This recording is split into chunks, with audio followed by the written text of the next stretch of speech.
एक चिड़िया थी। वह चिड़िया दुनियादारी से उब गई थी और वह अपने गुरु की तरह सन्यासी बनना चाहती थी।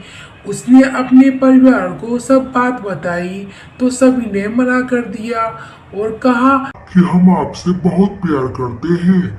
फिर उसने अपने गुरु को सब बात बताई कि मेरा परिवार मुझसे बहुत प्यार करता है और वो मुझे सन्यासी नहीं बनने दे रहा है। ये किसी भी सूरत में प्यार नहीं है।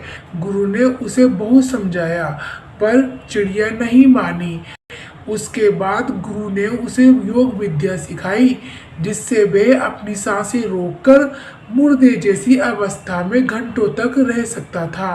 ये सब सिखाने के बाद गुरु ने उसे एक योजना बताई और उसे घर भेज दिया। अगले दिन वह चिड़िया अपने घर में मुर्दा पाई गई। परिवार के सभी लोग इकट्ठा हो गए। पूरे घर में कोहराम मच गया।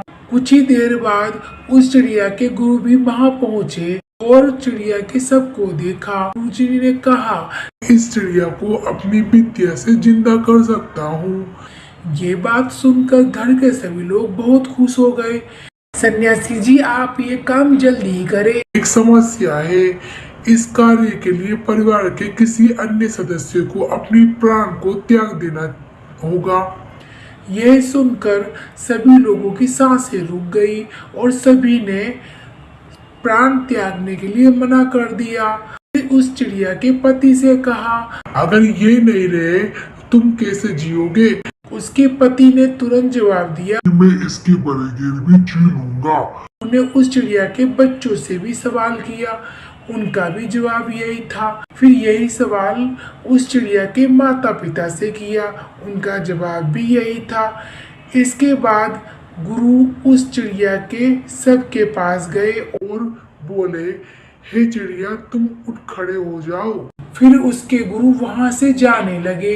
तभी चिड़िया ने गुरु को रोका और कहा कि मैं भी आपके साथ जाना चाहता हूँ। उस चिड़िया को समझ में आ गया था कि उसकी जरूरत उसके घर में कितनी है। अब मैं एक पल भी अपने घर में नहीं रहना चाहती थी। इस कहानी से हमें ये शिक्षा मिलती है कि आपके होने न होने से किसी पर ज्यादा कुछ असर नहीं पड़ता है।